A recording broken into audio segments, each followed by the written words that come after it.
Welcome, sir. Professor Dwivedi Ramprasad ji, Dr. Ambikesh Kumar Tripathi, Professor Devidas Nayak, Shri Vinit Rao, Shri Rohit, and all the listeners. I'm sure there are Gandhian scholars, activists, students, and Gandhian critics also among the audiences.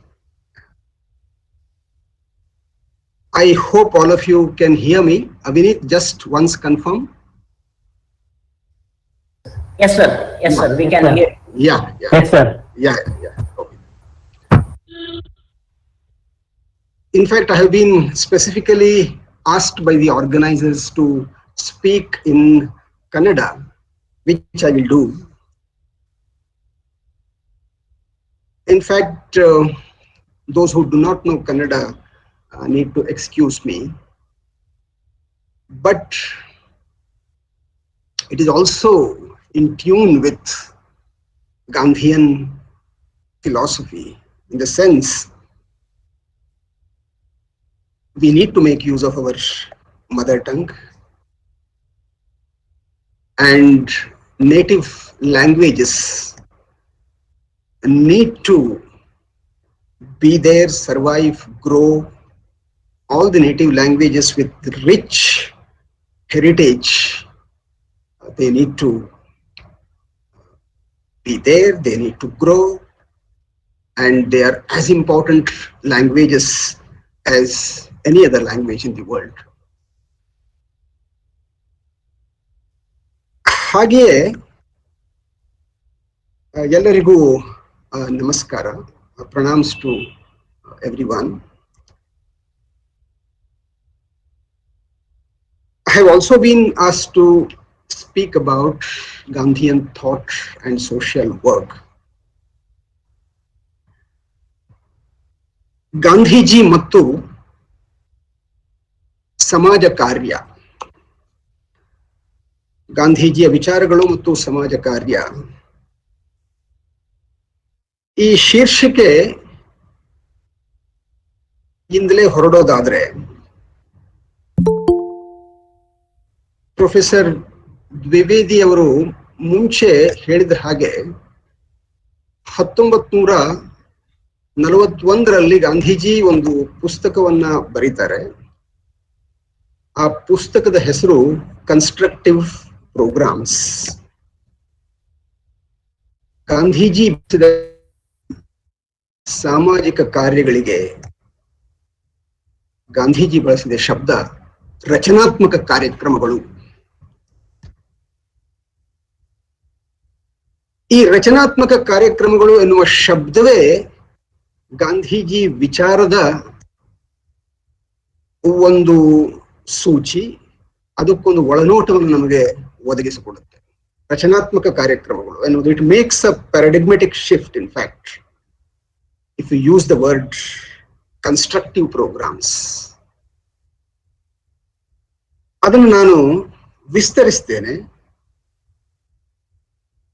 ನನಗೆ ಒಂದು ಘಟನೆ ನೆನಪಾಗತ್ತೆ. ಬೆಂಗಳೂರಿನ ಗಾಂಧಿ ಶಾಂತಿ ಪ್ರತಿಷ್ಠಾನದವರು ಆಯೋಜಿಸಿದ ಒಂದು ಪತ್ರಿಕಾಗೋಷ್ಠಿ, khadi October 2ರ ಹಿನ್ನೆಲೆಯಲ್ಲಿ ಖಾದಿ ರಿಯಾಯಿತಿ ದರದ ಮಾರಾಟದ ಕುರಿತು. ಅದರಲ್ಲಿ ಪತ್ರಕರ್ತರು ಅವರಿಗೊಂದು ಸಲಹೆ ಕೊಡ್ತಾರೆ, ನೋಡಿ ನೀವು ಈ ರೀತಿ ಗಾಂಧೀಜಿ ಗಾಂಧೀಜಿ ಗಾಂಧಿ ತತ್ವಗಳು ಅಂತ ಹೇಳ್ತಾ ಕೂತ್ಕೊಂಡ್ರೆ ಖಾದಿಯನ್ನು ಯಾರು ಕೊಂಡುಕೊಳ್ಳೋದಿಲ್ಲ. ನೀವು ಆಧುನಿಕ ಜಗತ್ತಿನ ಈ ಎಲ್ಲ ಹೊಸ ಮಾರುಕಟ್ಟೆಯ ತಂತ್ರಗಳನ್ನ ಬಳಸಿ ನೀವು ಖಾದಿಯನ್ನ ಮಾರಾಟ ಮಾಡಬೇಕು. ನೀವು ಗಾಂಧಿ ತತ್ವ ಅಂತ ಹೇಳ್ತಾ ಕೂತ್ಕೊಂಡ್ರೆ ಖಾದಿ ಮಾರಾಟ ಆಗೋದಿಲ್ಲ ಅನ್ನೋ ಮಾತನ್ನು ಹೇಳ್ತಾರೆ. ಅದಕ್ಕೆ ಅಲ್ಲಿಯ ಗಾಂಧಿಯನ್ ಅವರೊಂದು ಬಹಳ ಮಾರ್ಮಿಕವಾದ ಉತ್ತರ ಕೊಡ್ತಾರೆ. ಅವ್ರು ಹೇಳ್ತಾರೆ, ಹೌದು, it is true. If we stick to Gandhian principles, khadi may not survive. ಆದ್ರೆ if we give up Gandhian principles, khadi need not survive. ಅದು ಇರಬೇಕಾಗಿಲ್ಲ, ಬದುಕಬೇಕಾಗಿಲ್ಲ. ಗಾಂಧಿ ತತ್ವಗಳಿಗಿಲ್ಲದೇನೆ ಖಾದಿ ಬದುಕಬೇಕಾಗಿಲ್ಲ. ಈ ಮಾತು ನನ್ನ ಮನಸ್ಸಿನಲ್ಲಿ ಯಾವತ್ತೂ ಇದೆ. ಇದು ಒಂದು ಮಹತ್ವದ ಚಿಂತನಾ ಕ್ರಮವನ್ನೇ ಸೂಚಿಸುತ್ತೆ. ಏನಂತಂದ್ರೆ, ಗಾಂಧೀಜಿ ತಾತ್ವಿಕತೆ ಇಲ್ಲದೆ ಗಾಂಧೀಜಿಯ ಯಾವ ಕಾರ್ಯಕ್ರಮಗಳಿಗೂ ಅರ್ಥವಿಲ್ಲ. ನಾವು ಈ ಕಾರ್ಯಕ್ರಮಗಳನ್ನ ಪ್ರತ್ಯೇಕವಾಗಿ ನೋಡ್ಲಿಕ್ಕೆ ಪ್ರಾರಂಭ ಮಾಡಿದ್ರೆ, ಆ ಕಾರ್ಯಕ್ರಮಗಳು ಗಾಂಧಿ ಚಿಂತನೆಯಿಂದ ದೂರವಾಗಿದ್ರೆ ಅವುಗಳಿಗೆ ಯಾವ ಅರ್ಥವಿಲ್ಲ. ಗಾಂಧಿ ಒಟ್ಟು ಚಿಂತನೆಯ ಹಿನ್ನೆಲೆಯಲ್ಲಿಯೇ ನಾವು ಅವರ ಎಲ್ಲಾ ಕಾರ್ಯಕ್ರಮಗಳನ್ನು ನೋಡ್ಬೇಕು. ಹಾಗೆಯೇ ಅದು ಸ್ವಚ್ಛ ಭಾರತ ಅಭಿಯಾನ ಇರಬಹುದು, ಸ್ವದೇಶಿ ಇರಬಹುದು, ಇವೆಲ್ಲವೂ ಕೂಡ ಅದನ್ನು ನಾವು ಪ್ರತ್ಯೇಕವಾಗಿ ನೋಡದೆ ಒಟ್ಟು ಗಾಂಧಿ ಚಿಂತನೆಯ ಭೂಮಿಕೆಯ ಹಿನ್ನೆಲೆಯಲ್ಲಿ ನಾವು ನೋಡಬೇಕು. ಗಾಂಧಿ ಚಿಂತನೆಯಲ್ಲಿ ಬರುವ ಸರ್ವಧರ್ಮ ಸಮಭಾವ, ಅಲ್ಲಿನ ಅಸ್ಪೃಶ್ಯತಾ ನಿವಾರಣೆ, ಆರ್ಥಿಕ ಸಮಾನತೆ, ಇವು ಎಲ್ಲವೂ ಒಟ್ಟುಗೂಡಿ ಗಾಂಧೀಜಿ ಚಿಂತನೆ ಮತ್ತು ಸಾಮಾಜಿಕ ಕಾರ್ಯ, ಆ ರಚನಾತ್ಮಕ ಕಾರ್ಯಕ್ರಮಗಳು. ಈ 1941 ಈ ಪುಸ್ತಕ ಕನ್ಸ್ಟ್ರಕ್ಟಿವ್ ಪ್ರೋಗ್ರಾಮ್ಸ್ ಎನ್ನುವುದು, ಅಷ್ಟೊತ್ತಿಗಾಗಲೇ ಗಾಂಧೀಜಿ ತಮ್ಮ ಬಹುಪಾಲು ಜೀವನವನ್ನು ಬದುಕಿ ಆಗಿದೆ. ಅವರ ರಾಜಕೀಯ ಸಾಮಾಜಿಕ ಜೀವನ ಬಹು ದೂರವನ್ನು ಕ್ರಮಿಸಿದೆ ಅಷ್ಟೊತ್ತಿಗಾಗಲೇ. ಆ ನಂತರ ಅವರು 1941 ಈ ಪುಸ್ತಕವನ್ನು ಬರೀತಾರೆ. ನನ್ನ ದೃಷ್ಟಿಯಲ್ಲಿ ಇದು ಹಿಂದ್ ಸ್ವರಾಜ್ದಷ್ಟೇ ಮಹತ್ವದ ಪುಸ್ತಕ. ಗಾಂಧೀಜಿಯ ಸಾಹಿತ್ಯ ಇವತ್ತು 100 ಸಂಪುಟಗಳಲ್ಲಿ ಲಭ್ಯವಿದೆ. ಅಷ್ಟು ವಿಸ್ತಾರವಾದ ವಿಶಾಲವಾದ ಸಾಹಿತ್ಯ. ಸೊ ಅದರಲ್ಲಿ ಹಿಂದ್ ಸ್ವರಾಜ್ ಒಂದು ಮುಖ್ಯವಾದ ಪುಸ್ತಕ ಎನ್ನುವುದನ್ನು ಎಲ್ಲರೂ ಗುರುತಿಸಿದ್ದಾರೆ. ಅಷ್ಟೇ ಮಹತ್ವದ ಪುಸ್ತಕ ಈ ಕನ್ಸ್ಟ್ರಕ್ಟಿವ್ ಪ್ರೋಗ್ರಾಮ್ಸ್ ಅನ್ನುವಂಥದ್ದು. ಯಾಕೆಂದ್ರೆ ಗಾಂಧೀಜಿ ಜೀವನ ಅಂತ ಅನ್ನುವುದು ಈ ತಾತ್ವಿಕತೆ ಮತ್ತು ಆ ಬದುಕು ಇವೆರಡೂ ಬೇರೆ ಬೇರೆ ಅಲ್ಲ. ಅವರ ತಾತ್ವಿಕತೆಯಿಂದಲೇ ಬದುಕು, ಆ ಬದುಕಿನಿಂದಲೇ ಅವರ ತಾತ್ವಿಕತೆ. His philosophy emerges from his life, and in fact his activities of life in fact emerge from his philosophy. So ಅವರ ಮಧ್ಯದಲ್ಲಿ ಅವರ ತತ್ವ ಮತ್ತು ಅವರ ಜೀವನ, ಅವರ ಬದುಕು, ಇವರ ನಡುವೆ, ಇದೆರಡರ ನಡುವೆ ಒಂದು ಅವಿನಾಭಾವವಾದ ಒಂದು ಸಂಬಂಧ ಇದೆ. So they are inseparable. ಹೀಗಾಗಿ ಅಷ್ಟು ವರ್ಷಗಳ ದೀರ್ಘ ಬದುಕಿನ ನಂತರ ಬರೆದ ಆ ಪುಸ್ತಕ ಇದೆಯಲ್ಲ, ಅದು ಬಹಳ ಮಹತ್ವದ ಪುಸ್ತಕ ಅಂತ ನಾನು ಅಂದುಕೊಂಡಿದ್ದೇನೆ. ಒಂದರ್ಥದಲ್ಲಿ ಗಾಂಧೀಜಿಯ ಎಲ್ಲ ಚಟುವಟಿಕೆಗಳು ಸಾಮಾಜಿಕ ಚಟುವಟಿಕೆಗಳೇ. ಗಾಂಧೀಜಿಯ ಜೀವನದಲ್ಲಿ ಅವರು ತಾನು ಬಹಳ ಕಡಿಮೆ, ಅವರೊಬ್ಬ ವ್ಯಕ್ತಿವಾದಿಯಾಗಿ ನಡೆದುಕೊಂಡಿದ್ದು ಕಡಿಮೆ. ಅವರ ರಾಜಕೀಯ ಅದು ಕೂಡ ಒಂದು ರೀತಿಯ ಸಾಮಾಜಿಕ ಕಾರ್ಯಕ್ರಮವೇ. ಅವರಿಗೆ ರಾಜಕೀಯಕ್ಕಿಂತಲೂ ಹೆಚ್ಚಾಗಿ ಅವರ ಈ ಸಾಮಾಜಿಕ ಕಾರ್ಯಕ್ರಮಗಳಲ್ಲಿ ಅವರಿಗೆ ಆಸಕ್ತಿ.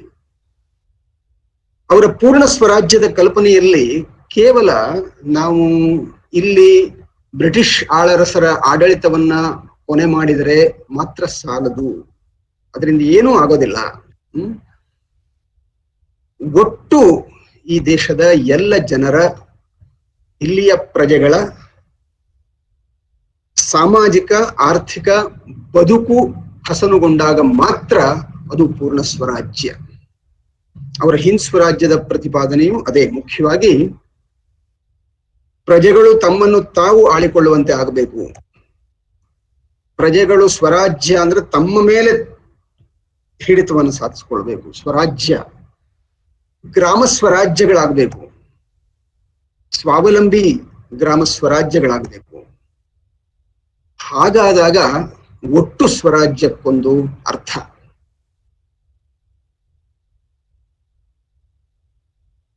ಸಮಾಜದ ಕಲ್ಪನೆ, ಗಾಂಧೀಜಿ ಭಾರತವನ್ನ ಕೇವಲ ಒಂದು ದೇಶವನ್ನಾಗಿ ಮಾತ್ರ ನೋಡದೆ ಅದನ್ನೊಂದು ಸಮಾಜವನ್ನಾಗಿಯೂ ನೋಡಿರುವುದೇ ಅವರ ಹೆಗ್ಗಳಿಕೆ. ನಮ್ಮ ಅನೇಕ ಸ್ವಾತಂತ್ರ್ಯ ಹೋರಾಟಗಾರರು ಇವರೆಲ್ಲರಿಗಿಂತ ಗಾಂಧೀಜಿ ಭಿನ್ನವಾಗಿ ನಿಲ್ಲುವುದು ಈ ಕಾರಣಕ್ಕೋಸ್ಕರ.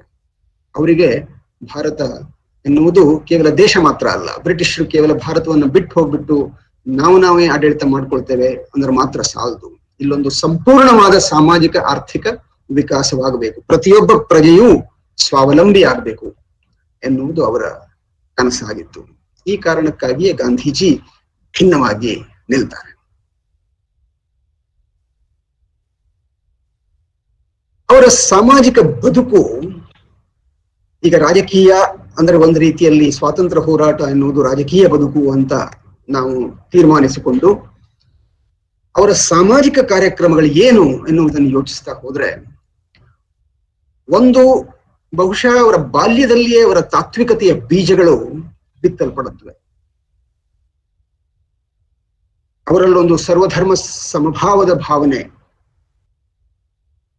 ಒಂದು ಸಮಾಜದಲ್ಲಿ ತುಳಿತಕ್ಕೊಳಗಾಗಿರುವ ಅನ್ಯಾಯ, ಇವುಗಳ ಬಗ್ಗೆ ಒಂದು ಆತಂಕ ಅದು ಅವರ ಬಾಲ್ಯದಲ್ಲಿ ಬೀಜರೂಪವಾಗಿ ಬಿತ್ತಲ್ಪಡುತ್ತೆ. ಆದ್ರೆ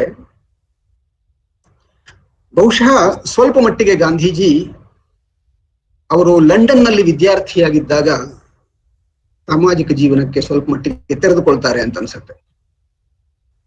ಆದ್ರೆ ನಂತರದಲ್ಲಿ ದಕ್ಷಿಣ ಆಫ್ರಿಕಾಕ್ಕೆ ಅವರು ಹೋದ ಮೇಲೆ ಪೂರ್ಣವಾಗಿ ಅವರು ಸಾಮಾಜಿಕ ಬದುಕಿಗೆ ತೆರೆದುಕೊಳ್ತಾರೆ.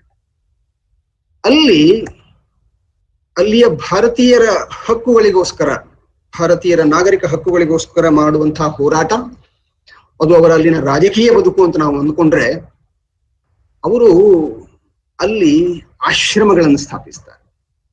ಫಿನಿಕ್ಸ್ ಆಶ್ರಮ, ಟಾಲ್ಸ್ಟಾಯ್ ಆಶ್ರಮ, ಒಂದಾದ್ಮೇಲೆ ಒಂದು ಇವುಗಳನ್ನು ಸ್ಥಾಪಿಸ್ತಾರೆ. ಇವುಗಳು ಅವರ ನಿಜವಾದಂತಹ ಒಂದು ಹೊಸ ಸಮಾಜದ ಕಲ್ಪನೆಯ ಪ್ರಯೋಗಗಳು. ಯಾಕಂದ್ರೆ ಈ ಆಶ್ರಮಗಳಲ್ಲಿ, ಈ ಆಶ್ರಮ ಅನ್ನೋ ಶಬ್ದದಲ್ಲಿ ಶ್ರಮ ಅನ್ನುವುದೊಂದಿದೆ ಅಂತ ಎಲ್ಲರೂ ಅನೇಕರು ಗುರುತಿಸಿದ್ದಾರೆ. ಈ ಆಶ್ರಮಗಳಲ್ಲಿ ಒಂದು ಸಮಸುಖಿ ಸಮಾಜದ ಕನಸನ್ನ ಅವರು ಪೂರ್ಣಗೊಳಿಸಲಿಕ್ಕೆ, ಕಾರ್ಯರೂಪಕ್ಕೆ ತರಲಿಕ್ಕೆ ಅವರು ಪ್ರಯತ್ನಿಸ್ತಾರೆ.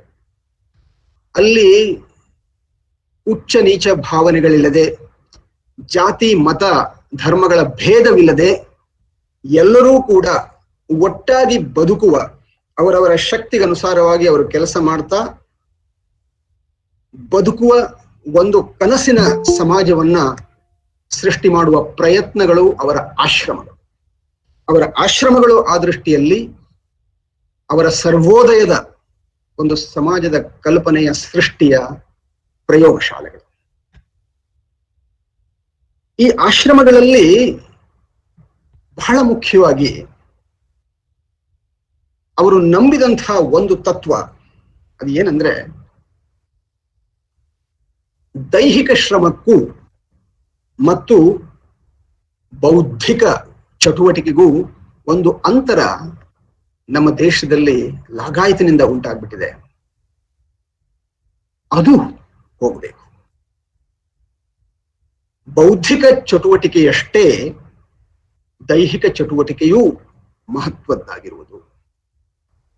ಹೀಗಾಗಿ ಬೌದ್ಧಿಕ ಚಟುವಟಿಕೆಯನ್ನು ಅವಲಂಬಿಸುವವರು ಶ್ರೇಷ್ಠ, ದೈಹಿಕ ಚಟುವಟಿಕೆಯಲ್ಲಿ ತೊಡಗಿರುವವರು ಕನಿಷ್ಠ ಎನ್ನುವ ಮನೋಭಾವನೆ ಬೇರೂರಿ ಅನೇಕ ರೀತಿಯ ತಾರತಮ್ಯಗಳಿಗೆ ಕಾರಣವಾಗಿದೆಯೋ ಅದು ಹೋಗಬೇಕು. ಈ ಹಿನ್ನೆಲೆಯಲ್ಲಿ ಅವರ ಆಶ್ರಮಗಳಲ್ಲಿ ಎಲ್ಲರೂ ಎಲ್ಲ ಕೆಲಸವನ್ನು ಮಾಡಬೇಕು. ಎಲ್ಲರೂ ಎಲ್ಲ ಕೆಲಸವನ್ನು ಮಾಡಬೇಕು, ಹೊಲಸನ್ನ ಸ್ವಚ್ಛಗೊಳಿಸಬೇಕು. ಯಾರೋ ಒಬ್ಬ ತಾನು ಹುಟ್ಟಿನಿಂದ ಹೀಗೆ ಆದ್ರಿಂದ ನಾನು ಈ ಕೆಲಸ ಮಾಡೋದಿಲ್ಲ ಅಂತ ಹೇಳಲಿಕ್ಕೆ ಆಗೋದಿಲ್ಲ. ಅವರು ತಮ್ಮ ಪತ್ನಿಗೂ ಕೂಡ ಆ ರಿಯಾಯಿತಿಯನ್ನು ತೋರಿಸ್ಲಿಕ್ಕೆ ಅವರು ಸಿದ್ಧರಿರಲಿಲ್ಲ. ಹೀಗೆ ಅವರ ಆ ಸಮಸುಖಿ ಸಮಾಜದ ಕಲ್ಪನೆ, ಉಚ್ಚ ನೀಚ ಭೇದ ಭಾವಗಳಿಲ್ಲದ, ಜಾತಿ ಮತ ಧರ್ಮದ ಭೇದಗಳಿಲ್ಲದ ಒಂದು ಸಮಾಜದ ಕಲ್ಪನೆ. ಅದು ಅವರ ಆಶ್ರಮದ ಸಾಮಾಜಿಕ ಕಾರ್ಯ. ಅವರಿಗೆ ಅವರು ಟಾಲ್ಸ್ಟಾಯ್ ಇಂದ ಪ್ರಭಾವಿತರಾಗ್ತಾರೆ, ಭಾರತೀಯ ಪರಂಪರೆಯಿಂದ ಪ್ರಭಾವಿತರಾಗ್ತಾರೆ, ಭಾರತೀಯ ಪರಂಪರೆಯ ಉನ್ನತ ವಿಚಾರಗಳಿಂದ ಪ್ರಭಾವಿತರಾಗ್ತಾರೆ. ಹಾಗೆಯೇ ಜಾನ್ ರಸ್ಕಿನ್ ಬ್ರಿಟಿಷ್ ಚಿಂತಕ, ಲೇಖಕ. ಜಾನ್ ರಸ್ಕಿನ್ ಅವರ ಅನ್ಟು ದಿಸ್ ಲಾಸ್ಟ್, ಕೊನೆಯ ಮನುಷ್ಯನವರೆಗೆ, ಅನ್ಟು ದಿಸ್ ಲಾಸ್ಟ್, ಆ ಪುಸ್ತಕ ಅವರನ್ನ ಬಹಳವಾಗಿ ಪ್ರಭಾವಿಸುತ್ತೆ. ಮತ್ತು ಆ ಪುಸ್ತಕದ ಆಧಾರದ ಮೇಲೆಯೇ, ಯಾಕಂದ್ರೆ ಆ ಪುಸ್ತಕವೂ ಕೂಡ ಗಾಂಧಿ ಚಿಂತನೆಯ ಜೊತೆಗೆ ಸಾಗುವಂತಹದ್ದು. ಈ ದೈಹಿಕ ಶ್ರಮ ಮತ್ತು ಬೌದ್ಧಿಕ ಚಟುವಟಿಕೆ ಇವರ ನಡುವೆ ಅಂತರ ಇರಬಾರದು. ಆ ಪುಸ್ತಕ ನೋಡಿ ಗಾಂಧೀಜಿ ಎಷ್ಟು ಪ್ರಭಾವಿತರಾಗ್ತಾರೆ ಅಂದ್ರೆ, ಅದನ್ನ ತಕ್ಷಣ ಗುಜರಾತಿಗೆ ಅದನ್ನ ಅನುವಾದ ಮಾಡ್ತಾರೆ. ಅನುವಾದ ಮಾಡಿ ಆ ಪುಸ್ತಕದ ಹೆಸರು ಸರ್ವೋದಯವಾಗತ್ತೆ. ಸರ್ವೋದಯದ ಆ ಕಲ್ಪನೆ ಆ ರೀತಿ ಇದು ರೂಪುಗೊಳ್ಳುತ್ತೆ. ಸರ್ವೋದಯ, ಎಲ್ಲರ ಹಿತ. ಅವರ ಸಾಮಾಜಿಕ ಕಾರ್ಯಕ್ರಮಗಳ ಮೂಲ ಉದ್ದೇಶ ಸರ್ವೋದಯ, ಎಲ್ಲರ ಹಿತ. ಅದರಲ್ಲಿ ಅವರು ಕೇವಲ ಭಾರತೀಯರನ್ನು ಮಾತ್ರ ಸೇರಿಸ್ಕೊಳ್ಳೋದಿಲ್ಲ. ಗಾಂಧೀಜಿಯ ಔನ್ನತ್ಯ ಇರುವುದು ಅದರಲ್ಲಿ. ಅವರಿಗೆ ಇಡೀ ಪ್ರಪಂಚ ಆ ದೃಷ್ಟಿಯಲ್ಲಿ ಒಂದು ಕುಟುಂಬ ಇರಬಹುದು. ಇವತ್ತೇನೋ ಒಂದು ಸಣ್ಣ ಪುಟ್ಟ ಜಗಳಗಳಿರಬಹುದು, ಆದ್ರೆ ಜನಾಂಗಗಳ ಮಧ್ಯದಲ್ಲಿ, ದೇಶಗಳ ಮಧ್ಯದಲ್ಲಿ. ಆದ್ರೆ ಇದಲ್ಲ, ಇದು ಯಾವ ಸತ್ಯವಲ್ಲ. ಸತ್ಯ ಏನು ಅಂತಂದ್ರೆ ಮಾನವ ಕುಲ ಒಂದೇ, ಮಾನವ ಕುಲ ಒಂದೇ. ಮತ್ತು ಆ ನಿಟ್ಟಿನಲ್ಲಿ, ಆ ಸರ್ವೋದಯದ ನಿಟ್ಟಿನಲ್ಲಿ, ಆ ದೃಷ್ಟಿಯಿಂದ ಅವರಿಗೆ ಬ್ರಿಟಿಷರ ಬಗ್ಗೆ ಅವರಿಗೆ ದ್ವೇಷವಿಲ್ಲ. ಆದ್ರೆ ಬ್ರಿಟಿಷರು ಇಲ್ಲಿಯ ಜನರನ್ನ ಶೋಷಣೆ ಮಾಡಬಾರ್ದು, ಆ ವಿಷಯದಲ್ಲಿ ಅವರಿಗೆ ಸ್ಪಷ್ಟತೆ ಇತ್ತು, ಅದಾಗ್ತಿತ್ತು. ಹೀಗಾಗಿ he also had many British friends. ಪ್ರಪಂಚದ ಬೇರೆ ಬೇರೆ ಭಾಗಗಳಲ್ಲಿ ಅವರ ಬೆಂಬಲಿಗರಿದ್ರು, ಅವರ ವಿಚಾರದ ಕುರಿತು ಸಹಾನುಭೂತಿಯುಳ್ಳವರಾಗಿದ್ರು. ಮತ್ತು ಅವರ ಮುಖ್ಯವಾದ ಪ್ರಣಾಳಿ ಅಹಿಂಸಾತ್ಮಕವಾದಂತಹ ಬದಲಾವಣೆ. ಹೌದು,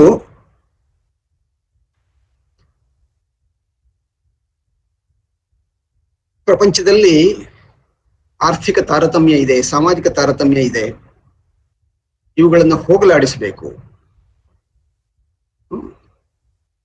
ಈ ರಸ್ಕಿನ್ ಪುಸ್ತಕವನ್ನ ಅನುವಾದ ಮಾಡ್ತಾ ಒಂದು ವಾಕ್ಯವನ್ನ ಗಾಂಧೀಜಿ ಬರೀತಾರೆ. ಆ ಕಾಲದ ಮೆಟಫರ್ಗಳನ್ನು ಬಳಸ್ತಾ ಬರೀತಾರೆ. A barber's work is as important as a lawyer's work ಅಂತ ಬರೀತಾರೆ. ಈ ಬೌದ್ಧಿಕ ಶ್ರಮ ಮತ್ತು ದೈಹಿಕ ಶ್ರಮದ ಕುರಿತು ಹೇಳಿದ್ನಲ್ಲ, ಆ ರೀತಿ. ಹಾಗೆ ಅವರಿಗೆ ಒಂದು ಹೊಸ ಸಮಾಜದ ಕಲ್ಪನೆಯ ಕನಸು, ಮತ್ತು ಅದು ಅವರ ಆಶ್ರಮಗಳಲ್ಲಿ ಪ್ರಯೋಗಗೊಳ್ಳುವುದು. ಅದು ಅವರು ಭಾರತಕ್ಕೆ ಬಂದಾಗ ಕೂಡ ಅದು ಮುಂದುವರಿಯುತ್ತೆ. ಭಾರತದಲ್ಲೂ ಅವರು ಬಂದ ನಂತರ ಸಾಬರಮತಿಯಲ್ಲಿ ಆಶ್ರಮವನ್ನು ಮಾಡ್ತಾರೆ, ಆ ನಂತರ ವಾರ್ಧಾದಲ್ಲಿ ಆಶ್ರಮವನ್ನು ಮಾಡ್ತಾರೆ. ಹೀಗಾಗಿ ಅವರ ಬದುಕು ಎಲ್ಲರ ಜೊತೆಗಿನ ಬದುಕು. ಈ ಸಾಮಾಜಿಕ ಆರ್ಥಿಕ ವ್ಯತ್ಯಾಸಗಳನ್ನ ತೆಗೆದುಹಾಕಿ ಬದುಕುವಂತಹ ಬದುಕು. ಬದಲಾವಣೆ ಆಗಬೇಕು, ಒಂದು ಸಮಸುಖಿ ಸಮಾಜ ಬರಬೇಕು, ಆದರೆ ಅದು ಅಹಿಂಸಾತ್ಮಕವಾಗಿರಬೇಕು. ಅದು ಅವರ ಇನ್ನೊಂದು ಮುಖ್ಯವಾದ ಪ್ರಣಾಳಿ, ತತ್ವ. ಬದಲಾವಣೆ ಆಗ್ಬೇಕು, ಆರ್ಥಿಕ ಸಮಾನತೆ ಬರಬೇಕು, ಸಾಮಾಜಿಕ ಸಮಾನತೆ ಬರಬೇಕು, ಆದ್ರೆ ಅದು ಅಹಿಂಸಾತ್ಮಕವಾಗಿರಬೇಕು. ಇದು ಕೂಡ ಗಾಂಧೀಜಿಯನ್ನ ಇತರ ಅನೇಕ ಚಿಂತಕರಿಗಿಂತ ಭಿನ್ನವಾಗಿ ನಿಲ್ಲಿಸುತ್ತೆ. ಯಾಕಂದ್ರೆ ಅವರಿಗೆ ಈ ಹಿಂಸೆಯಿಂದ ಉಂಟಾಗುವಂತಹ ಬದಲಾವಣೆ ಒಂದು ಕೃತಕವಾದ ಬದಲಾವಣೆ ಮತ್ತು ಅದು ಹೆಚ್ಚು ಸಮಯ ನಿಲ್ಲಲು ಸಾಧ್ಯವಿಲ್ಲ ಎನ್ನುವ ಒಂದು ಅನುಮಾನ ಮತ್ತು ನಂಬಿಕೆ. ಅವರು ಚರಿತ್ರೆಯನ್ನ ಓದ್ದವರು, ತಿಳಿದವರು, ಜಗತ್ತನ್ನು ನೋಡಿದವರು. ಈ ಹಿಂಸಾತ್ಮಕ ಹೋರಾಟಗಳು, ಹಿಂಸಾತ್ಮಕ ಬದಲಾವಣೆಗೆ ನಡೆದ ಪ್ರಯತ್ನಗಳು, ಅವುಗಳ ಆ ಉದ್ದೇಶ, ಅವುಗಳನ್ನು ಗಾಂಧೀಜಿ ಗೌರವಿಸ್ತಾರೆ. ಆ ಉದ್ದೇಶವನ್ನು ಗಾಂಧೀಜಿ ಗೌರವಿಸ್ತಾರೆ. ಒಂದು ಸಮಸುಖಿ ಸಮಾಜದ ನಿರ್ಮಾಣದ ಒಂದು ಉದ್ದೇಶವನ್ನು ಅವರು ಗೌರವಿಸ್ತಾರೆ. ಆದ್ರೆ ಈ ರೀತಿಯ ಎಲ್ಲ ಈ ಹಿಂಸಾತ್ಮಕ ಪ್ರಯತ್ನಗಳು ವಿಫಲವಾಗಿರುವುದನ್ನು ಅವರು ಗಮನಿಸ್ತಾರೆ. ಈ ಒಂದು ಶಾಶ್ವತವಾದ ಒಂದು ಪರಿಹಾರವನ್ನು ಕೊಟ್ಟಿಲ್ಲ ಮತ್ತು in that process it has also led to lot of bloodshed. ರಕ್ತವನ್ನ ಚೆಲ್ಲಿ ಆದಂತಹ ಬದಲಾವಣೆ ಶಾಶ್ವತವಾದ ಹೆಚ್ಚು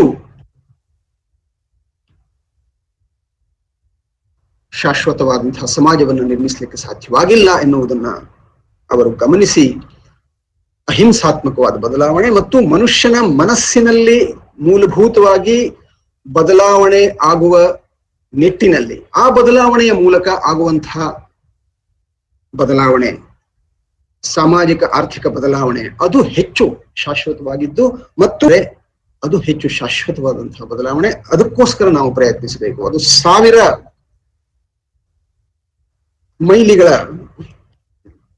ಮೈಲಿಗಳನ್ನು ಕ್ರಮಿಸಲಿಕ್ಕಿರಬಹುದು, ಆದ್ರೆ ಅದು ಎಲ್ಲವೂ ಕೂಡ ಒಂದು ಹೆಜ್ಜೆಯಿಂದ ಪ್ರಾರಂಭವಾಗುತ್ತೆ ಮತ್ತು ಆ ಹೆಜ್ಜೆ ಸರಿಯಾದ ದಿಕ್ಕಿನಲ್ಲಿ ಇರುವುದು ಬಹಳ ಮಹತ್ವದ್ದು. ನಾವು ಇನ್ನೊಂದು ದಿಕ್ಕಿನಲ್ಲಿ ನಾವು ಓಡ್ತಾ ಹೋದ್ರೆ ಸಾಧ್ಯವಿಲ್ಲ ಮತ್ತು ಇದು ಸರಿಯಾದಂತಹ ದಾರಿ ಎನ್ನುವಂತಹ ಒಂದು ನಂಬಿಕೆ. ಹೀಗೆ ಗಾಂಧೀಜಿ ಸಾಮಾಜಿಕ ಕಾರ್ಯಗಳು, ಅವರ ರಚನಾತ್ಮಕ ಕಾರ್ಯಕ್ರಮಗಳು, ಇವುಗಳನ್ನ ದ್ವಿವೇದಿಯವರು ಕೆಲವನ್ನ ಪ್ರಸ್ತಾಪ ಮಾಡಿದ್ರು. ಅವರು 18 ಪ್ರಸ್ತಾಪ ಮಾಡಿದ್ರು. ಅದರಲ್ಲೊಂದು 19ನೇದು ಒಂದಿದೆ. ಆ 19ನೇದು ತುಂಬಾ ಮಹತ್ವದ್ದು ಮತ್ತು ಅದು ಗಾಂಧೀಜಿ ಚಿಂತನೆಯನ್ನು ಅದು ಪೂರ್ಣಗೊಳಿಸುತ್ತೆ. ಈ 18 ನಾನು ಇನ್ನೊಮ್ಮೆ ಓದ್ತೇನೆ, ಯಾಕೆಂದ್ರೆ ಅದನ್ನ ನಾವು ಕೇಳಿಸ್ಕೊಳ್ಬೇಕು.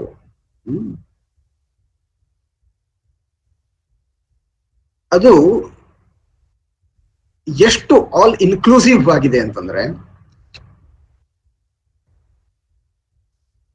ಅವರು ಅದನ್ನ ಮುನ್ನುಡಿಯಲ್ಲೂ ಹೇಳ್ತಾರೆ, ಇನ್ನೂ ಏನಾದ್ರೂ ಇದ್ರೆ ನೀವು ಸೇರಿಸ್ಕೊಳ್ಳಿ, ಇದೇನು it's not an exhaustive list, ಇನ್ನೂ ಇದ್ರೆ ಸೇರಿಸ್ಕೊಳ್ಳಿ. ಆದ್ರೆ ಆ ಲಿಸ್ಟೇ ಎಷ್ಟು ಎಕ್ಸಾಸ್ಟಿವ್ ಅನಿಸುವ ಹಾಗೆ ಇದೆ ಅಂತಂದ್ರೆ, ಬಹುಶಃ ಆ ರೀತಿ ಯೋಚನೆ ಮಾಡಿದ ಚಿಂತಕರು ನಮಗೆ ಬಹಳ ಕಡಿಮೆ ಸಂಖ್ಯೆಯಲ್ಲಿ ಸಿಗ್ತಾರೆ.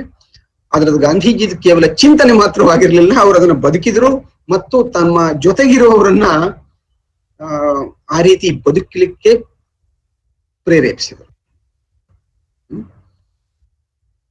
ಕಮ್ಯುನಲ್ ಯೂನಿಟಿ, ಸಮುದಾಯಗಳ ಐಕ್ಯತೆ, ರಿಮೂವಲ್ ಆಫ್ ಅನ್ಟಚಬಿಲಿಟಿ, ಅಸ್ಪೃಶ್ಯತಾ ನಿವಾರಣೆ, ಪ್ರೊಹಿಬಿಷನ್, ಎಲ್ಲ ಮಾದಕ ವಸ್ತುಗಳನ್ನ ಬಿಡುವಂತಹದ್ದು. ಇವತ್ತು ಮಾದಕ ವಸ್ತುಗಳ ಚರ್ಚೆ ಬಹಳ ದೊಡ್ಡ ಪ್ರಮಾಣದಲ್ಲಿ ಮಾಧ್ಯಮಗಳಲ್ಲಿ ಆಗ್ತಾ ಇದೆ. ಖಾದಿ ಎನ್ನುವುದನ್ನು ಅವರು ವಿಸ್ತಾರವಾಗಿ ವಿವರಿಸ್ತಾರೆ. ಅದು ಹೇಗೆ ಒಂದು ಸ್ವಾವಲಂಬಿತ್ವದ ಸಂಕೇತವಾಗಿರುತ್ತೆ ಅನ್ನೋದನ್ನ ನಾನು ಇದರಲ್ಲಿ ಕೆಲವನ್ನು ವಿವರಿಸ್ತೇನೆ. ಅದರ್ ವಿಲೇಜ್ ಇಂಡಸ್ಟ್ರೀಸ್, ಇತರ ಗ್ರಾಮೋದ್ಯೋಗಗಳು, ವಿಲೇಜ್ ಸ್ಯಾನಿಟೇಷನ್, ಗ್ರಾಮ ನೈರ್ಮಲ್ಯ, ನ್ಯೂ ಆರ್ ಬೇಸಿಕ್ ಎಜುಕೇಶನ್, ನೈ ತಾಲೀಮ್, ಹೊಸ ಶಿಕ್ಷಣ, ಅಡಲ್ಟ್ ಎಜುಕೇಶನ್, ವಯಸ್ಕರ ಶಿಕ್ಷಣ, ವಿಮೆನ್, ಸ್ತ್ರೀ, education in health and hygiene, ಆರೋಗ್ಯ, ಪ್ರೊವಿನ್ಷಿಯಲ್ ಲ್ಯಾಂಗ್ವೇಜಸ್, ದೇಶ ಭಾಷೆಗಳು, ನ್ಯಾಷನಲ್ ಲ್ಯಾಂಗ್ವೇಜ್, ರಾಷ್ಟ್ರೀಯ ಭಾಷೆ, ಇಕನಾಮಿಕ್ ಇಕ್ವಾಲಿಟಿ, ಆರ್ಥಿಕ ಸಮಾನತೆ, ಕಿಸಾನ್ಸ್, ರೈತರು, ಲೇಬರ್, ಕಾರ್ಮಿಕರು, ಆದಿವಾಸೀಸ್, ಆದಿವಾಸಿಗಳು, ಲೆಪರ್ಸ್. ಬಹುಶಃ ಇವತ್ತು ಗಾಂಧೀಜಿ ಇದ್ದಿದ್ರೆ perhaps he could have been in the forefront in the struggle against corona. Students, ವಿದ್ಯಾರ್ಥಿಗಳು, ಈ ಎಲ್ಲ ವಿಷಯಗಳ ಕುರಿತು ಗಾಂಧೀಜಿ ಅವರಿಗೆ ಒಂದಲ್ಲ ಒಂದು ವಿಷಯವನ್ನು ಹೇಳಲಿಕ್ಕುಂಟು. 19ನೇದು ಒಂದಿದೆ ಅದರಲ್ಲಿ, ಈ ಕನ್ಸ್ಟ್ರಕ್ಟಿವ್ ಪ್ರೋಗ್ರಾಮ್ನಲ್ಲಿ. ಅದು ಸಿವಿಲ್ ಡಿಸೋಬಿಡಿಯನ್ಸ್. ಸಿವಿಲ್ ಡಿಸೋಬಿಡಿಯನ್ಸ್, ನಾಗರಿಕ ಕಾನೂನು ಭಂಗದ ಸ್ಥಾನ. ಕಾನೂನು ಭಂಗ ಚಳುವಳಿಯ ಬಗ್ಗೆ ನೀವು ಕೇಳಿದ್ದೀರಿ, ಸಿವಿಲ್ ಡಿಸೋಬಿಡಿಯನ್ಸ್ ಮೂವ್ಮೆಂಟ್. ಅವರಿಗೆ ರಚನಾತ್ಮಕ ಕಾರ್ಯಕ್ರಮಗಳನ್ನು ಮಾಡುವುದು ಮಹತ್ವದ್ದು, ಸಿವಿಲ್ ಡಿಸೋಬಿಡಿಯನ್ಸ್ ಕೂಡ ಮಹತ್ವದ್ದು. ಯಾವುದು ನ್ಯಾಯಯುತವಾದಂತಹ ಕಾನೂನು ಅಲ್ವೋ ಅದನ್ನ ಅಹಿಂಸಾತ್ಮಕವಾಗಿ ಪ್ರತಿಭಟಿಸುವುದು ಕೂಡ ಅವರಿಗೆ ಅಷ್ಟೇ ಮಹತ್ವದ್ದು. So he was also willing to take on a state. ಅವರಿಗೆ ಈ ಸಾಮಾಜಿಕ ಕಾರ್ಯಕ್ರಮಗಳು ಅಂದ್ರೆ ನಮಗೆ ಸಾಮಾನ್ಯವಾಗಿ ಒಂದು ಕಲ್ಪನೆ ಇದೆ, ಏನಂತಂದ್ರೆ ಅದು ಯಾರಿಗೋ ಒಬ್ಬರಿಗೆ ಹೋಗಿ ಸಹಾಯ ಮಾಡುವಂತಹದ್ದು, ಅವೆಲ್ಲವೂ ಸರಿ. ನೆರೆ ಬಂದಾಗ ಅಥವಾ ಈ ರೀತಿಯ ಪ್ಯಾಂಡಮಿಕ್ ಇದ್ದಾಗ ಅವೆಲ್ಲವೂ ಅಗತ್ಯ, ಅವೆಲ್ಲವೂ ಸರಿ. ಆದ್ರೆ ಅದರ ಜೊತೆಗೆ ಕಾನೂನು, ಯಾವುದು ಅನ್ಯಾಯದ ಕಾನೂನು ಜಾರಿಗೊಳಿಸಲ್ಪಡ್ತದೆಯೋ ಆ ಸಂದರ್ಭದಲ್ಲಿ ಅದನ್ನ ಬೀದಿಗಿಳಿದು ವಿರೋಧಿಸುವುದು ಕೂಡ ಅವರ ರಚನಾತ್ಮಕ ಕಾರ್ಯಕ್ರಮಗಳ ಪಟ್ಟಿಯಲ್ಲಿ ಸೇರುವಂತಹ ಒಂದು ಕಾರ್ಯಕ್ರಮ, ಸಿವಿಲ್ ಡಿಸೋಬಿಡಿಯನ್ಸ್. ಹೀಗಾಗಿ ಗಾಂಧೀಜಿಗೆ ಈ ಎರಡೂ ಮುಖಗಳು ಬೇರೆ ಬೇರೆ ಅಲ್ಲ. ಅವರು ಹೋರಾಟದ ಮುಖ ಮತ್ತು ಅವರ ಸಾಮಾಜಿಕ ಕಾರ್ಯದ ಮುಖ, ಇವೆರಡೂ ಬೇರೆ ಬೇರೆ ಅಲ್ಲ. ಅವರ ಪೂರ್ಣ ಸ್ವರಾಜ್ಯದ ಕಲ್ಪನೆಯಲ್ಲಿ ಸಾಮಾಜಿಕ ಕಾರ್ಯವೂ ಇದೆ, ಅವರ ರಾಜಕೀಯ ಹೋರಾಟವೂ ಇದೆ.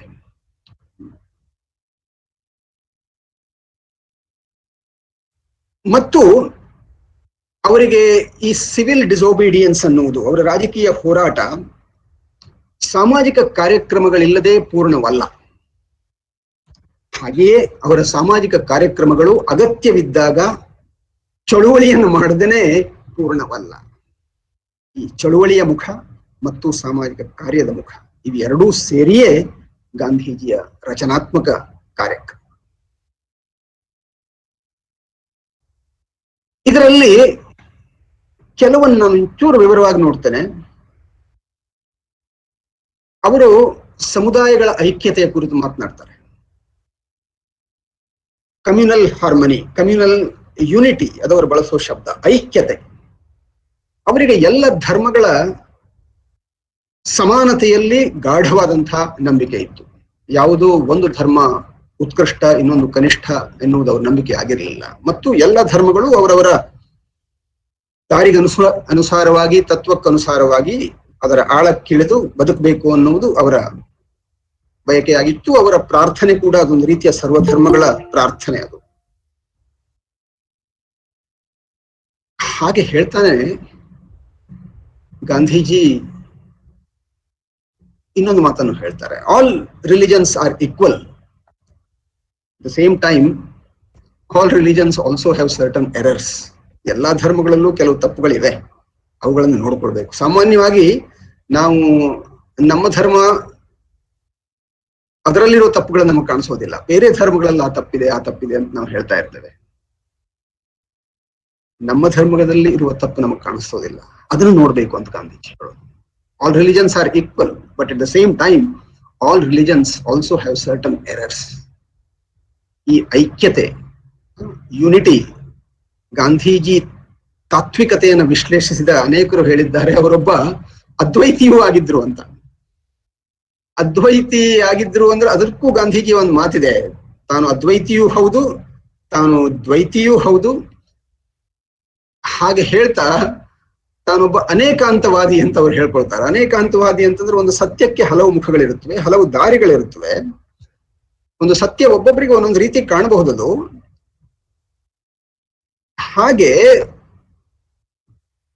ಹಲವು ದಾರಿಗಳು, ಈ ಧರ್ಮ ಬೇರೆ ಬೇರೆ ಧರ್ಮಗಳು ಅಂದ್ರೆ ಬೇರೆ ಬೇರೆ ದಾರಿಗಳು, ಬೇರೆ ಬೇರೆ ದಾರಿಗಳು, ಎಲ್ಲದಕ್ಕೂ ಸ್ಥಾನ ಉಂಟು. ಯಾವುದೋ ಒಂದು ನಾಶವಾಗಿ ಇನ್ನೊಂದು ಮಾತ್ರ ಉಳಿಬೇಕು ಅಂತ ಅನ್ನೋದು ಸರಿಯಾದಂತಹ ಧೋರಣೆ ಅಲ್ಲ. ಆದ್ದರಿಂದ ಅದನ್ನು ಹೇಳ್ತಾನೆ ಅವರು, all religions also have certain errors, ಅದನ್ನು ನೀವು ನೋಡ್ಬೇಕು ಅನ್ನೋ ಮಾತನ್ನು. ಅಸ್ಪೃಶ್ಯತೆಯ ಕುರಿತು ಹೇಳ್ತಾ ಅವರಿಗೆ ಈ ಸಾಮಾಜಿಕ ಸಮಾನತೆ ಅನ್ನೋದು ಎಷ್ಟು ದೊಡ್ಡ ಮೌಲ್ಯ ಅಂತಂದ್ರೆ, ಅವ್ರ ಜೊತೆ ಅನೇಕರು ಒಂದ್ ಸಂದರ್ಭದಲ್ಲಿ ವಾದ ಮಾಡ್ತಾರೆ. ನೋಡಿ, ಈ ಧರ್ಮ ಅಸ್ಪೃಶ್ಯತೆಯನ್ನ ಒಪ್ಕೊಳ್ಳುತ್ತೆ, ಇಲ್ಲಿಯ ಸ್ಕ್ರಿಪ್ಚರ್ಸ್. ಕೆಲವರು ಹೇಳ್ತಾರೆ ಅಫ್ಕೋರ್ಸ್ ಸ್ಕ್ರಿಪ್ಚರ್ಸ್ ಇದಕ್ಕೆ ಮಾನ್ಯತೆ ಮಾಡೋದಿಲ್ಲ ಅಂತನೂ ಹೇಳ್ತಾರೆ. ಕೆಲವರು ಹೇಳ್ತಾರೆ ಇಲ್ಲ, ಸ್ಕ್ರಿಪ್ಚರ್ಸ್ ಇದನ್ನ ಮಾನ್ಯ ಮಾಡುತ್ತೆ ಅಂತ ಹೇಳ್ತಾರೆ. ಆ ಸಂದರ್ಭದಲ್ಲಿ Gandhiji, I will reject those scriptures. I give up that religion.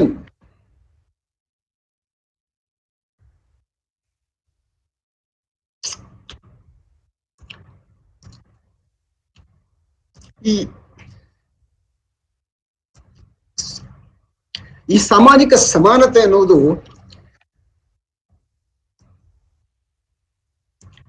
ಗಾಂಧೀಜಿಯವರಿಗೆ ಅದೆಷ್ಟು ದೊಡ್ಡ ಮೌಲ್ಯ ಅಂತಂದ್ರೆ, ಅವರಿಗೆ ಸ್ಕ್ರಿಪ್ಚರ್ ಮುಖ್ಯ ಅಲ್ಲ, ಧರ್ಮನೂ ಅಷ್ಟು ಮುಖ್ಯ ಅಲ್ಲ, ಆದರೆ ಸಾಮಾಜಿಕ ಸಮಾನತೆ ಮುಖ್ಯ.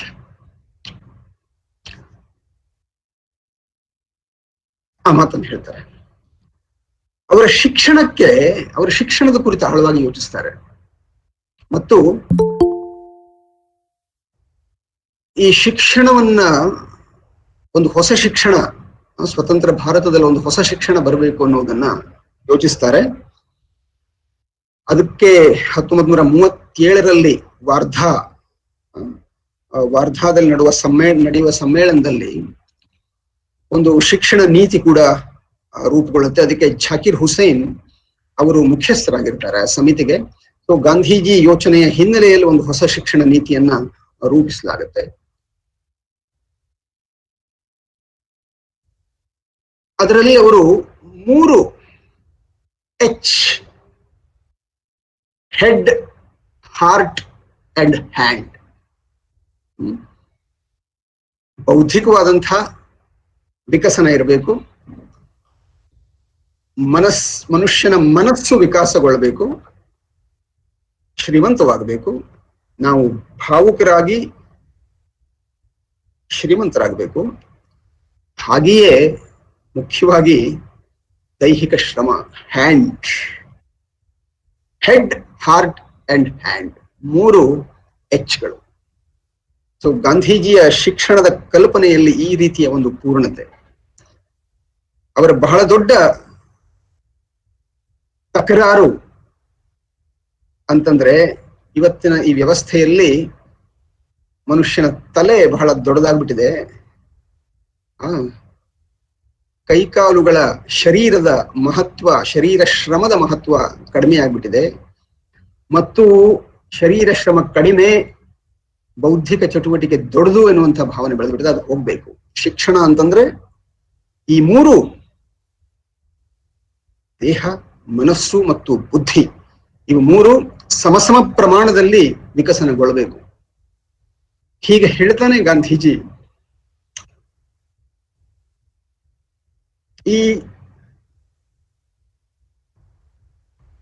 ಈ ತಾರತಮ್ಯ ವ್ಯವಸ್ಥೆಯ ಸಮಾಜದ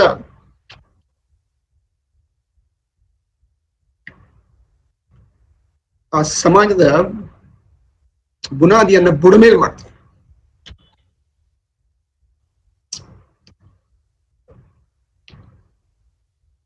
ಅವರ ಈ ವಿಚಾರದಲ್ಲಿ ಆ ರೀತಿಯ ಒಂದು ರಾಡಿಕಲ್ ಕ್ವಾಲಿಟಿ, ಒಂದನ್ನು ಸಮಾಜದ ಒಂದು ರಚನೆಯನ್ನ ಆಮೂಲಾಗ್ರವಾಗಿ ಬದಲಾಯಿಸುವ ಒಂದು ರಾಡಿಕಲ್, ಒಂದು ಫೌಂಡೇಶನಲಿ ಡಿಫರೆಂಟ್, ಒಂದು ರಾಡಿಕಲ್ ಆದಂತಹ ಗುಣ ಅದನ್ನು ನಾವು ಕಾಣ್ತೇವೆ. ಆ ರೀತಿ ಗಾಂಧೀಜಿಯ ಸಾಮಾಜಿಕ ಕಾರ್ಯದ ವಿಚಾರಗಳು ಆರ್ಥಿಕ ಸಮಾನತೆ, ಇಕನಾಮಿಕ್ ಈಕ್ವಾಲಿಟಿ ಬಗ್ಗೆ ಅವರು ಮಾತಾಡ್ತಾರೆ. ಮತ್ತು ಇವತ್ತಿನ ಹಲವು ವಿದ್ಯಮಾನಗಳ ಹಿನ್ನೆಲೆಯಲ್ಲಿ ಗಾಂಧೀಜಿಯ ಆರ್ಥಿಕ ವಿಚಾರಗಳು ಇವತ್ತು ಬಹಳ ಪ್ರಾಮುಖ್ಯತೆಯನ್ನು ಪಡೆಯುತ್ತವೆ. ಅವರು ಕ್ಯಾಪಿಟಲಿಸಂ ನೋಡಿದ್ರು, ಒಂದು ರೀತಿಯ ಸಮಾಜವಾದವನ್ನು ನೋಡಿದ್ರು.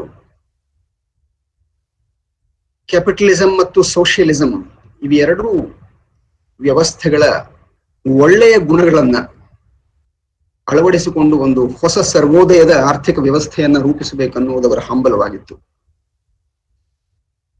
ಕ್ಯಾಪಿಟಲಿಸಂ ಮತ್ತು ಸೋಷಿಯಲಿಸಂ ಇವೆರಡರ ಕೆಡಕುಗಳನ್ನು ಬಿಟ್ಟು ಒಳಿತುಗಳನ್ನು ತೆಗೆದುಕೊಂಡು ಒಂದು ಹೊಸ ಸರ್ವೋದಯದ ಸಮಾಜ. ಹೀಗಾಗಿ ಅವರು ಟ್ರಸ್ಟಿಶಿಪ್ ಕಲ್ಪನೆಯನ್ನ ಮುಂದಿಟ್ಟರು. ಮತ್ತು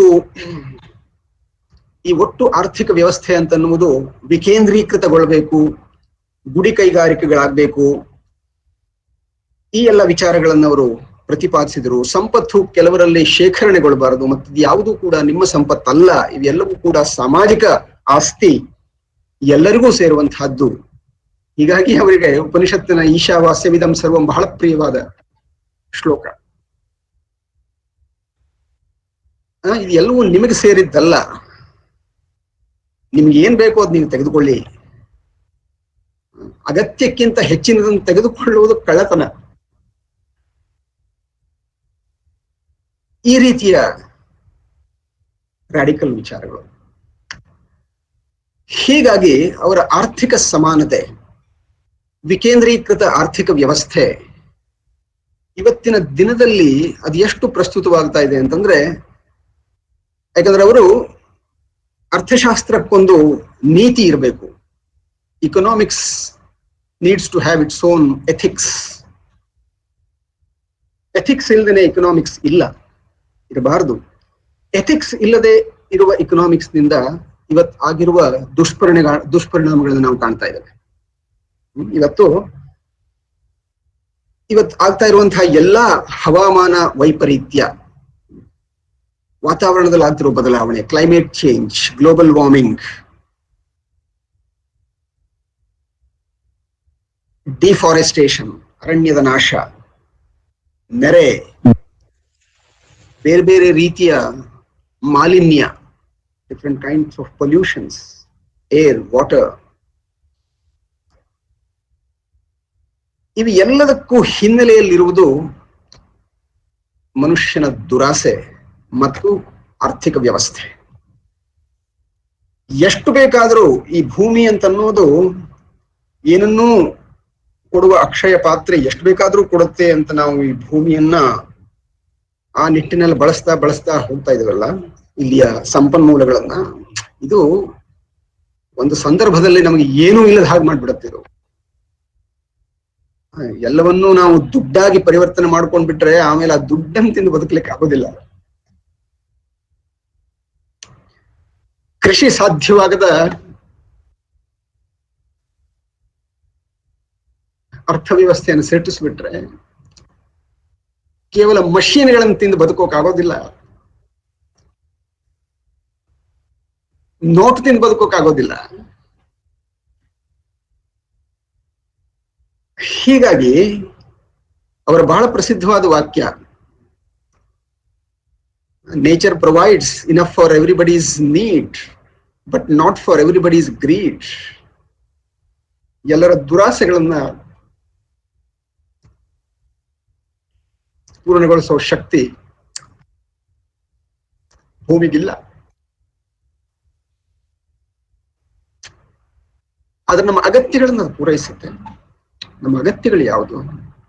it can fulfil our needs but not our greed. ಅದು ಗಾಂಧೀಜಿಯ ಪ್ರತಿಪಾದನೆ. ಹೀಗಾಗಿ ಇವತ್ತಿನ ಅತ್ಯಂತ ಅನಿವಾರ್ಯವಾದ ನಮ್ಮೆಲ್ಲರ ಬದುಕಿಗೆ ಬಹಳ ನಿಕಟವಾದಂತಹ ಒಂದು ಸಂಬಂಧವನ್ನು ಹೊಂದಿರುವುದು ಅಂದ್ರೆ ಇವತ್ತು ಇಡೀ ನಮ್ಮ ಆರ್ಥಿಕ ಸಾಮಾಜಿಕ ಸಂರಚನೆಯನ್ನ ನಾವು ಗಾಂಧೀಜಿ ವಿಚಾರದ ಹಿನ್ನೆಲೆಯಲ್ಲಿ, ಅವರ ವಿಚಾರಗಳ ಹಿನ್ನೆಲೆಯಲ್ಲಿ ನಾವು ಮೊದಲು ಮತ್ತೊಮ್ಮೆ ಪರಿಷ್ಕರಿಸಿಕೊಳ್ಬೇಕಾಗಿದೆ. The entire system needs to be redefined.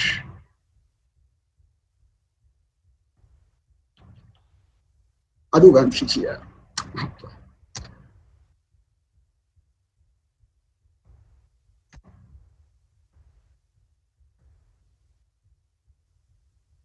ಈ ಪುಸ್ತಕವನ್ನ ಓದ್ಬೇಕು. ನಾನು ಎಷ್ಟೋ ಸಲ ಯೋಚಿಸ್ತೇನೆ, ನಾವು ಗಾಂಧೀಜಿ ಬಗ್ಗೆ ಬೇರೆ ಬೇರೆಯವರು ಬರೆದಿರೋದನ್ನು ಓದ್ತಾ ಇರ್ತೇವೆ, ಆದ್ರೆ ಗಾಂಧೀಜಿ ಸ್ವತಃ ಬರೆದಿರೋದನ್ನ ಓದಬೇಕು. ಚಿಕ್ಕ ಪುಸ್ತಕ ಇದು, 35 ಪುಟಗಳಿವೆ. ಕನ್ಸ್ಟ್ರಕ್ಟಿವ್ ಪ್ರೋಗ್ರಾಮ್ಸ್ ಎಲ್ಲರೂ ಓದಬಹುದು. ಅದರಲ್ಲಿ ವಿದ್ಯಾರ್ಥಿಗಳ ಕುರಿತು ಅವ್ರು ಏನ್ ಹೇಳಿದ್ದಾರೆ, ಅನೇಕ ವಿಚಾರಗಳನ್ನ ನಾವು ಒಪ್ಪದೆ ಅವರ ಜೊತೆಗೆ ಚರ್ಚೆ ಮಾಡಬಹುದು. ಅವ್ರು ಇಲ್ಲದೆ ಇರಬಹುದು, ಆದ್ರೆ ಖಂಡಿತವಾಗಿಯೂ ಅವರ ಜೊತೆಗೆ ನಾವು ಚರ್ಚೆ ಮಾಡಬಹುದು. ಇನ್ನು ಆ ರೀತಿಯ ಒಂದು ವಾಗ್ವಾದ ಗಾಂಧೀಜಿಯ ಜೊತೆಗೆ ಸಾಧ್ಯವಿತ್ತು, ಮತ್ತು ಗಾಂಧೀಜಿಯ ಜೀವಿತಾವಧಿಯಲ್ಲಿಯೇ ಆ ರೀತಿಯ ಅನೇಕ ಚರ್ಚೆಗಳನ್ನು ಅವರ ಜೊತೆಗೆ ಜನ ಮಾಡಿದ್ದಾರೆ. ಅವೆಲ್ಲವೂ ಕೂಡ ದಾಖಲಾಗಿವೆ. ಅವರ ಹಿಂದ್ ಸ್ವರಾಜ್ ಅನ್ನುವುದೇ ಗಾಂಧೀಜಿ ಸ್ವತಃ ತನ್ನ ಬಗೆಗೆ ಇರಬಹುದಾದಂತಹ ಎಲ್ಲಾ ಟೀಕೆಗಳನ್ನ ಅಲ್ಲಿಯ ಒಂದು ಕ್ಯಾರೆಕ್ಟರ್ ಮೂಲಕ, ಅಲ್ಲಿ ಎಡಿಟರ್ ಅಂಡ್ ರೀಡರ್, ಒಬ್ಬ ಓದುಗ, ಒಬ್ಬ ಕಾಲ್ಪನಿಕ ಓದುಗನನ್ನ ಸೃಷ್ಟಿಸಿಕೊಂಡು ಆ ಕಾಲ್ಪನಿಕ ಓದುಗ ಅವರಿಗೆ ಪ್ರಶ್ನೆಗಳನ್ನು ಕೇಳ್ತಾ ಹೋಗ್ತಾರೆ. ಅವರ ಕುರಿತಿರಬಹುದಾದ ಎಲ್ಲ ಟೀಕೆಗಳಿಗೆ ಅವರು ಉತ್ತರ ಕೊಡುವ ಒಂದು ಪ್ರಯತ್ನವನ್ನು ಮಾಡ್ತಾರೆ. ಎಡಿಟರ್ಸ್ ಎನ್ನುವ ಸೆಲ್ಫ್ ಮೂಲಕ ಅವರು ಈ ಟೀಕೆಗಳಿಗೆ ಉತ್ತರ ಕೊಡುವಂತಹ, ಯಾಕೆ ಹಿಂಸಾತ್ಮಕ ಮಾರ್ಗ, ಆ ಹಿಂಸಾತ್ಮಕ ಮಾರ್ಗವನ್ನು ಯಾಕೆ ಅನುಸರಿಸಬಾರದು ಮತ್ತು ಯಾಕೆ ಅಹಿಂಸಾತ್ಮಕ ಮಾರ್ಗ ಮುಖ್ಯವಾಗತ್ತೆ. Blood cannot be washed with blood.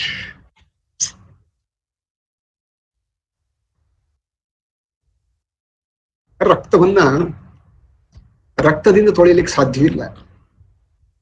ರಕ್ತವನ್ನು ತೊಳೆಯಲಿಕ್ಕೆ ನೀರು ಬೇಕು. ರಕ್ತದಿಂದ ತೊಳೆಯಲಿಕ್ಕೆ ಸಾಧ್ಯವಿಲ್ಲ. Violence cannot be mitigated by violence.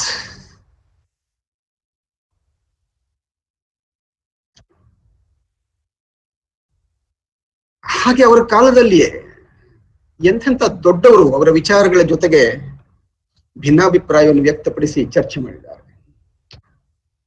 ಅವರು ಯಾರನ್ನ ಗುರುದೇವ್ ಅಂತ ಕರೆದ್ರು,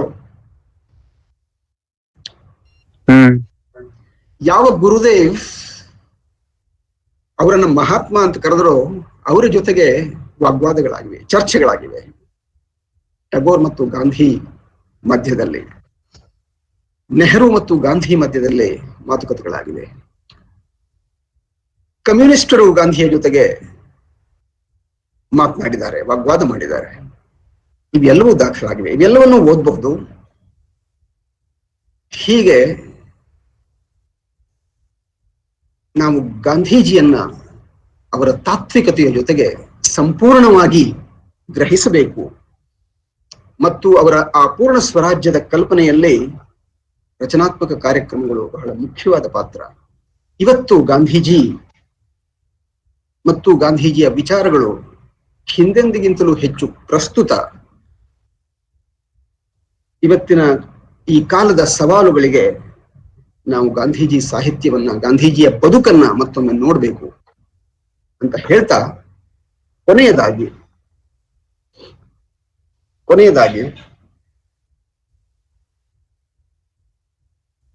ನಾವೆಲ್ಲರೂ ವೈಷ್ಣವ ಜನತೋ ಕೇಳಿದ್ದೇವೆ.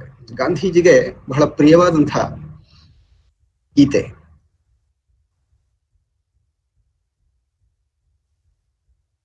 ನರಸಿಂಹ ಮೆಹ್ತಾ ಬರೆದಿರೋದು. ಅದನ್ನ ನಾವು ಕೇಳ್ತಾನೆ ಇದ್ದೇವೆ. ಆದ್ರೆ ಅದನ್ನ ನಮ್ಮ ಭಾಷೆಯಲ್ಲಿಯೇ ಕೇಳಿದಾಗ ನಮ್ಗೆ ಹೇಗನ್ಸುತ್ತೆ? ಅವರವರವರವರ ಭಾಷೆಯಲ್ಲಿ, ಕನ್ನಡದವ್ರು ಕನ್ನಡದಲ್ಲಿ, ಮಲಯಾಳದವ್ರು ಮಲಯಾಳದಲ್ಲಿ, ಅಥವಾ ತೆಲುಗಿನವ್ರು ತೆಲುಗಿನಲ್ಲಿ, ತುಳುವಿನವರು ತುಳುವಿನಲ್ಲಿ. ಆ ರೀತಿ ಬಹುಶಃ ಅದು ಹೆಚ್ಚು ಅರ್ಥವನ್ನು ಬಿಟ್ಕೊಳ್ಳುತ್ತೆ ಮತ್ತು ನಮ್ಮನ್ನ ಸ್ಪರ್ಶಿಸುತ್ತೆ.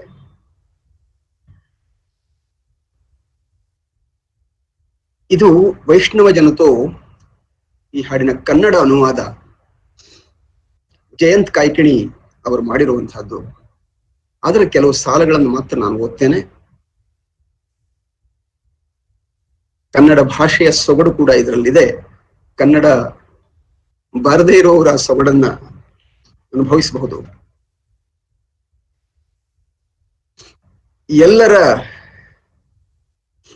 ಎಲ್ಲರ ನೋವನ್ನು ಬಲ್ಲವನಾದರೆ ಗೆಲ್ಲುವೆ ನೀನು ಬಾಳಲ್ಲಿ. ಎಲ್ಲರ ನೋವನ್ನು ಬಲ್ಲವನಾದರೆ ಗೆಲ್ಲುವೆ ನೀನು ಬಾಳಲ್ಲಿ. ಲೋಭವಿಲ್ಲದ ಉಪಕಾರವೇ ಸುಖವು, ಗರ್ವವು ಬರದಿರೆ ಮನದಲ್ಲಿ. ಸಮಭಾವದಲ್ಲಿ ದುರಾಸೆಯು ನೀಗಲಿ, ವನಿತೆಗೆ ಅಭಯದ ನೆರಳಿರಲಿ. ವನಿತೆಗೆ ಅಭಯದ ನೆರಳಿರಲಿ. ಸುಳ್ಳಿನ ರುಚಿಯನ್ನು ಅರಿಯದ ನಾಲಿಗೆ ಪರಧನವನ್ನು ಬೇಡನಲಿ. ಥಳಕು ಬೆಳಕುಗಳ ಮೋಹವ ಮೀರಿ ಸ್ಥಿತ ಪ್ರಜ್ಞೆಯ ಮನ ಉದಯಿಸಲಿ. ಮನುಜ ರೂಪದ ದೇವರ ಕಂಡರೆ, ಮನುಜ ರೂಪದ ದೇವರ ಕಂಡರೆ. ಗಾಂಧೀಜಿ ದೇವರನ್ನು ನೋಡಿದ್ದು ದೀನರ, ದುರ್ಬಲರ, ದಲಿತರ ಕಣ್ಣುಗಳಲ್ಲಿ.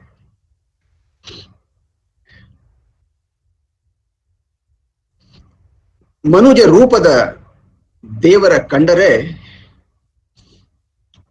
ಪುಣ್ಯಧಾಮಗಳೇ ಹೃದಯದಲ್ಲಿ.